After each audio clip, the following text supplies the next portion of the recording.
우리 오늘 본문 39절을 한 번 더 같이 읽습니다. 예수께서 대답하여 이르시되 악하고 음란한 세대가 표적을 구하나 선지자 요나의 표적밖에는 보일 표적이 없느니라. 미국의 유명한 소설가며 종군 기자인 어니스트 헤밍웨이의 소설입니다.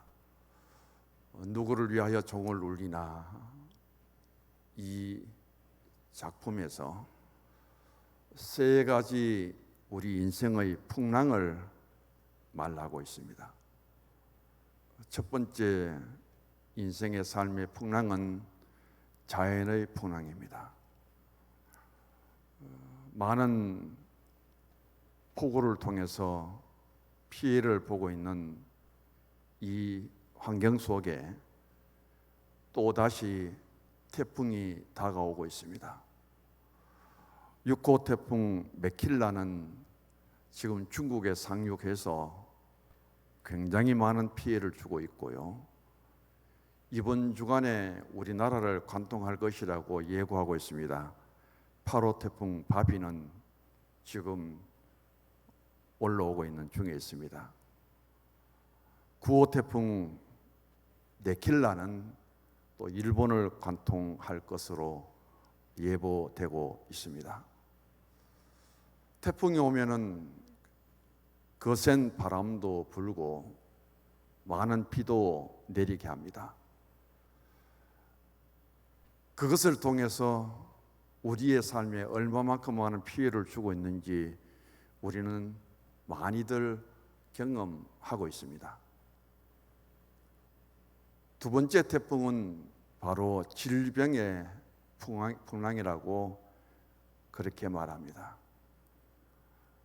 우리 사람들에게 건강하게 살기를 원하는데 질병이 다가와서 나의 삶에, 나의 몸에 풍랑을 일으키게 됩니다.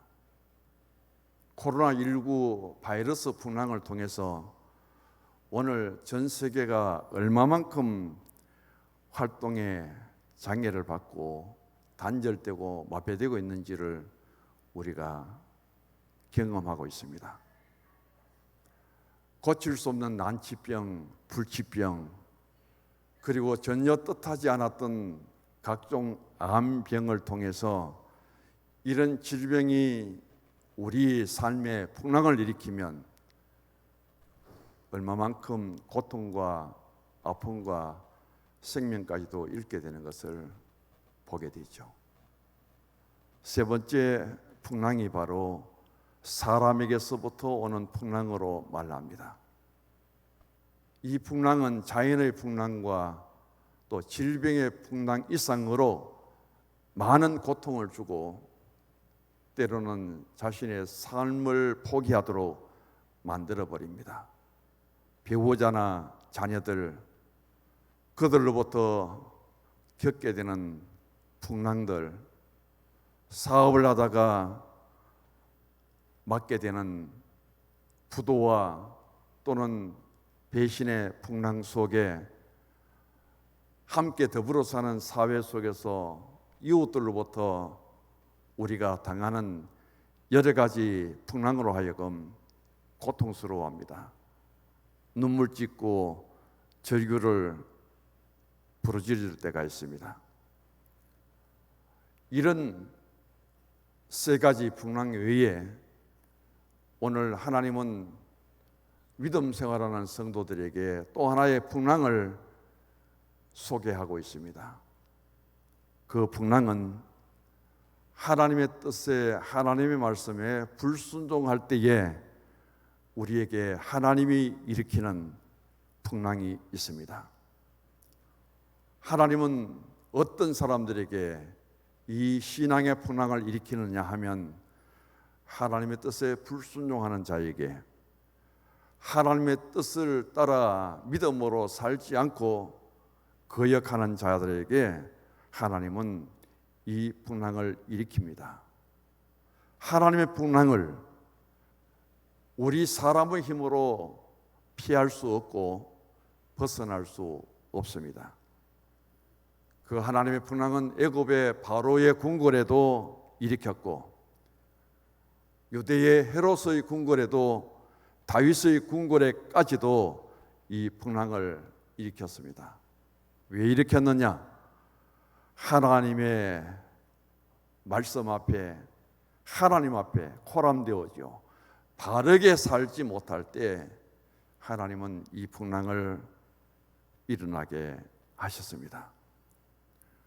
오늘 하나님의 말씀에 요나라는 선지자는 하나님의 맡기신 사명을 거절하고 도망을 가다가 하나님의 풍랑을 맞이합니다. 요나 선지자가 활동하고 있을 당시 아수르는 굉장히 강대국이었고 이스라엘과는 원수 관계 속에 있었습니다. 이 아수르는 자주 이스라엘을 침략하고 수탈을 감행합니다. 한두 번이 아니라 수십 번도 더 그러합니다. 한마디로 이스라엘의 입장에서는 생각조차 하기 싫은 나라가 아수르였습니다. 그런데 어느 날 하나님이 명을 내립니다. 요나에게 바로 이 원수의 나라 아수르의 수도인 니느웨에 가서 하나님의 구원의 말씀을 선포하라고 명하십니다. 하나님의 명령을 받은 요나는 도저히 그 명령에 순종할 수가 없었습니다. 어떻게 원수의 나라에 구원의 소식을 선지자로서 전할 수가 있겠느냐는 거예요. 사실 요나는 성경에는 자세히 기록되지 않지만은 그 원수의 나라 아수르, 그 수도 니느웨의 백성들이 망하기를 기도하였고 소망하였습니다. 그들은 천벌을 받아야 되는데 오히려 구원을 받는다는 사실은 요나로서는 이해가 되지 않았습니다. 그래서 요나는 하나님의 명령이고 하나님께서 명하신 말씀이지만 거절을 합니다. 그래서 동북쪽으로 가는 배를 타야 되는데 방향이 전혀 다른 서쪽으로 가는 오늘날 스페인으로 가는 배를 탔습니다. 그곳이 다시스입니다. 지중해를 건너 멀리 하나님을 떠나고자 했습니다. 요나가 하나님의 말씀을 거역하고 다시스로 가는 가운데 풍랑을 만났고 그 풍랑은 바로 하나님의 말씀을 거역하고 불순종으로 하여금 일어난 풍랑인 줄 믿고 요나는 자신을 바다에 던져라고 선원들에게 말합니다. 요나서 1장 12절을 읽습니다. 나를 들어 바다에 던지라. 그리하면 바다가 너희를 위하여 잔잔하리라. 너희가 이 큰 폭풍을 만난 것이 나의 연고인 줄을 내가 아노라. 요나의 말이어요. 그 요나의 말을 듣고 요나를 바다에 던진 즉 그렇게 풍랑이 일던 바다가 잔잔해졌습니다. 그때 큰 물고기 한 마리가 와서 바다에 빠진 요나를 삼킵니다. 그리고 요나는 물고기 뱃속에서 3일을 살아 있다가 그는 다시금 살아납니다. 고기 뱃속에 갇혔다가 살아납니다. 요나에 대한 이야기지만 이것을 통해서 우리에게 주신 교훈이 무엇인가? 첫 번째, 요나의 표적에 대해서 말씀드립니다. 오늘 본문 40절을 같이 읽습니다. 요나가 밤낮 사흘 동안 큰 물고기 뱃속에 있었던 것 같이 인자도 밤낮 사흘 동안 땅속에 있으리라. 예수님은 이 말씀을 하시면서 예수님이 보여주시는 표적은 장차 우리 인생들의 제약과 질고를 짊어지고 십자가에 못 박혀 죽으실 것과 사흘 만에 죽음을 이기시고 부활하실 것을 의미하는 그 십자가입니다. 예수님이 메시아심을 보여주는 가장 확실한 표적은 바로 예수님의 십자가의 죽으심과 부활이라는 말씀이죠. 오늘 38절을 보면은 서기관과 바리새인들 중 몇 사람이 예수님께 표적 보여주기를 그들이 원합니다. 이들의 질문 앞에 예수님은 요나의 표적이 가장 좋은 표적이고, 지금 저들의 질문 앞에 요나의 표적을 통해서 예수님은 말씀하고 있습니다. 도저히 하나님과 하나 될 수 없는 우리 죄인들을 하나님과 화목하게 한 사건이 십자가의 사건입니다. 십자가는 인류의 구원을 이루는 사건이기 때문입니다. 예수님의 십자가 사건은 서기관 바리새인들이 구한 표적과는 비교도 할 수 없는 놀라운 표적입니다. 십자가는 온 인류를 구원하는 표적이기 때문입니다. 구약은 신약의 그림자입니다. 구체적으로 말하면 구약은 그리스도에 대한 약속이죠. 구약은 오실 메시아에 대한 증언이며 신약은 오신 메시아에 대한 기록들입니다. 구약의 모든 율법과 선지자는 그리스도의 초점이 모아져 있습니다. 요나라는 이름의 뜻은 비둘기입니다. 요나가 니느웨 사람에게 표적이 된 것 같이 인자도 이 세대에 그러하리라고 예수님 말씀하시면서 하나님의 인자, 하나님의 아들로 오신, 사람으로 오신 예수님의 표적은 바로 구약을 성취하신 분이신데, 그 가운데 구약의 모든 인물들, 그것은 바로 하나님의 약속을 성취시켜 줄 그림자에 속합니다. 아브라함, 이삭, 야곱과 요셉, 이스라엘을 대적으로부터 구한 사사들, 선지자들까지도 그렇습니다. 요나는 그리스도의 죽음과 부활의 그림자예요. 큰 고기 뱃속은 예수님의 무덤입니다. 다시 토하여 나온 것은 부활을 상징합니다. 요나가 고기 뱃속에서 살아나와 니느웨의 회개를 선포한 것은 예수님 부활하셔서 다시 오실 재림과 심판을 의미합니다. 그래서 요나의 표적은 바로 메시아 예수님의 모습이죠. 예수님은 지금도 이 세대에 요나의 모습으로 보이시기를 원하십니다. 마태복음 16장 4절과 누가복음 11장 30절에 보면 예수님은 자신을 요나와 연관시켜서 이렇게 말씀합니다. 첫 번째는 죽음에서 건지심을 받은 것이 요나와 비슷합니다. 요나는 큰 고기 뱃속에 사흘을 있었다면 예수님은 땅속 무덤에 사흘을 계셨습니다. 요나는 다시 살아나와서 니느웨에 하나님의 구원의 심판을 선포합니다. 요나가 큰 물고기 뱃속에서 나와 심판을 선포함으로 니느웨 사람들이 다 멸망을 당하지 않고 구원을 받은 것처럼 부활하신 예수님 그 선포된 말씀을 통해서 오늘 또 누구든지 예수를 믿으면 멸망치 않고 구원을 받을 수 있다는 이 사실이 바로 요나와 연관시켜서 예수님이 증거하시는 말씀의 핵심이 됩니다.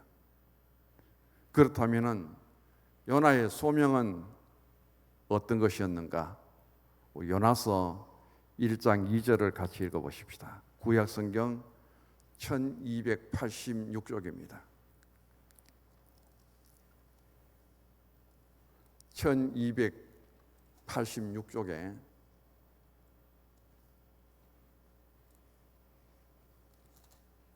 요나서 1장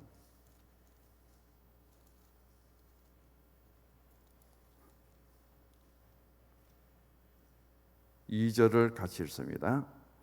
너는 일어나 저 큰 성읍 니네웨로 가서 그것을 향하여 외치라.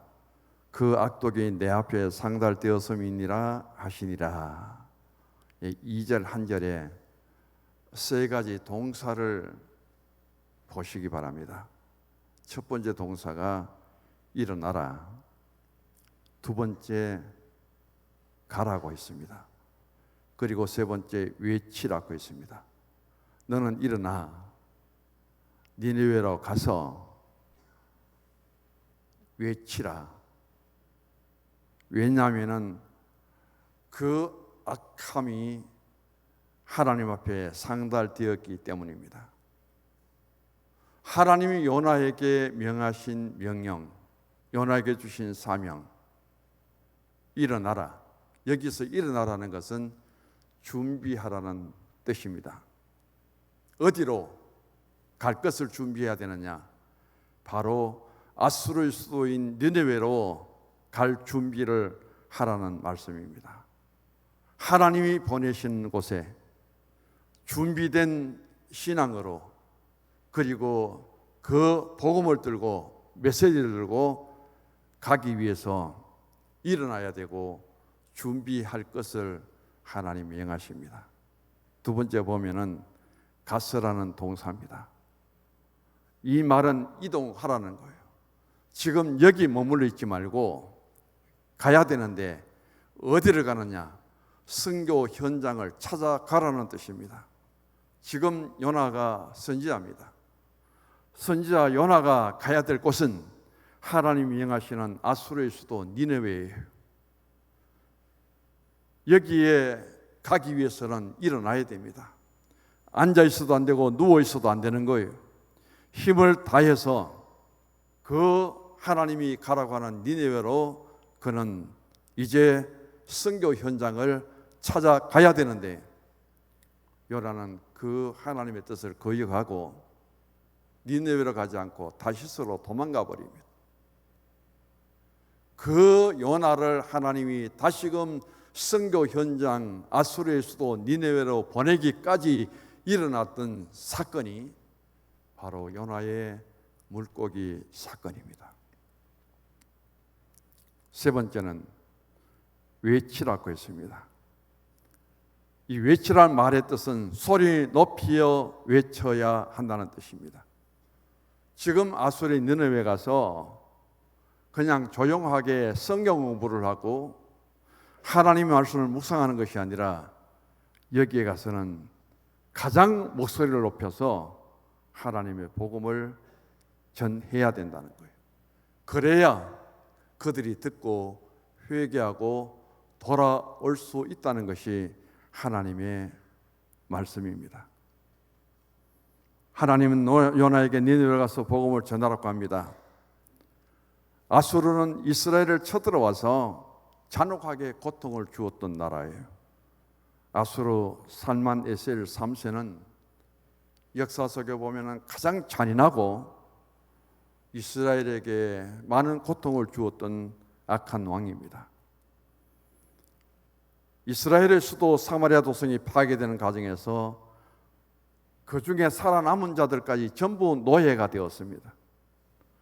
아수르 제국은 이스라엘의 예후왕 통치 기간에는 또 조공을 바치기 위해서 많은 식량들을 약탈해 갔습니다. 그러다가 BC 722년에 아수르는 북왕국 이스라엘을 침공하여 완전히 멸망시켜 버립니다. 이것이 이스라엘의 역사예요. 이런 아픈 역사를 갖고 있는데 그 아수르의 수도에 니느웨에 가서 저들이 멸망당하지 않고 구원받을 수 있도록 하나님의 구원의 메시지를 전하라고 할 때 어떻게 쉽게 갈 수 있겠느냐는 거예요. 요나가 니느웨에 가서 자기 민족의 역사를, 이스라엘의 역사를 안다면 정말 가슴 아픈 일이고 순종하기 힘든 일이었습니다.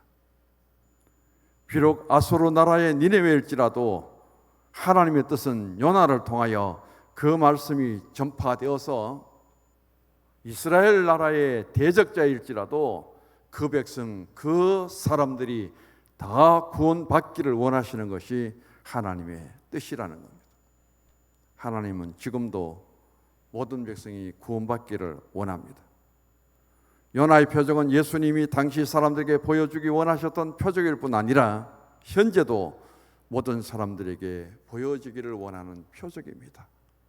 요나가 가서 선포하는 말씀을 듣고 회개하고 돌아와 다 구원을 받은 것처럼 오늘도 예수 이름으로 전하는 복음을 듣고 주님께 돌아와 모든 사람 한 생명이라도 더 구원받기를 원하는 것이 하나님의 뜻입니다. 마지막 악한 세대는 요나의 표적이 필요합니다. 39절의 말씀, 이 세대는 악한 세대라. 표적을 구하되 요나의 표적밖에는 보일 표적이 없다고 예수님이 말씀합니다. 왜 이 시대에 요나의 표적이 필요할까요? 아수르의 니느웨가 악이 가득하였기 때문에 지금 구원하지 아니하면, 지금 회개하지 아니하면 저들은 멸망당할 수밖에 없습니다. 요나의 표적이 왜 오늘 필요하냐? 오늘 이 시대도 악하기 때문에 지금 복음이 전해져서 저들이 회개하고 주님께로 돌아와야 구원이 이루어지지, 그냥 두면은 주님 오실 때까지 이루어지지 못한다면은 이 세상은 멸망되고 말기 때문입니다. 오늘 본문 41절을 보시면은 예수님이 요나와 비교하고 있습니다. 41절 같이 한번 읽어보십니다. 마태복음 12장 41절요. 심판 때에 니네웨 사람들이 일어나 이 세대 사람을 정죄하리니 이는 그들이 요나의 전도를 듣고 회개하였음이거니와 요나보다 더 큰 이가 여기 있으며. 예수님이 아수르의 니네웨에 가서 한번 하나님의 심판을 선포하고 그들이 구원받은 것을 예로 들면서 예수님 자신을 말합니다. 요나와 비교해서 내가 요나보다 더 크다, 그렇게 말씀하세요. 왜 예수님이 자신을 요나와 비교했을까? 때로는 의구심도 생기죠. 요나는 수없이 많은 하나님의 종들, 선지자들, 사도들에 비하면 별로 알려지지 않는 사람이에요. 오히려 믿음의 조상 아브라함, 십계명을 받은 모세, 죽음을 보지 않고 불병거를 타고 승천한 엘리야, 이런 사람들과도 비교할 수 없는 예수님이 요나보다 내가 더 크다. 요나는 하나님의 말씀을 받아서 니네웨로 가서 그가 선포한 말씀을 듣고 12만 명의 니네웨 백성들이 구원을 얻었다면, 요나보다 크신 예수님은 메시아로서 구원의 복음을 온 세상 만민들에게 전할 때 나라와 민족과 종족을 막론하고 그 복음을 받아들이는 모든 사람들은 다 하나님의 자녀가 되고 하나님 나라를 이루어 나가는 구성원이 되기 때문에 이 예수님은 요나가 아수르의 니느웨에 가서 한번 선포한 말씀을 통해서 니느웨 백성들이 구원받은 것보다 예수님의 복음 들고 세계 어디를 가든지 그 복음이 선포되는 곳에 구원받는 자가 수없이 주님께로 돌아오는 이 사건을 바라보면 요나보다 훨씬 크신 분이 예수님입니다. 또 하나는 아수르 니느웨 백성들은 요나가 가서 한 번 그 하나님의 말씀을 선포합니다. 요나가 전하는 한 번의 선포된 말씀을 듣고 왕궁으로부터 모두가 나와서 그들이 벼옷을 입고 하나님께 회개하고 짐승들까지 회개하여 용서받는 이런 구원의 역사가 이루어지는데, 요나보다 비교할 수 없이 크신 예수님이 오셔서 그 예수님이 십자가에 죽으시고 우리를 위하여 대속의 주가 되셔서 그 복음이 전해지는데도 불구하고 아직도 말씀을 받아들이지 않고 예수를 영접하지 않는 이 세상 사람들은 도대체 뭐냐는 거예요.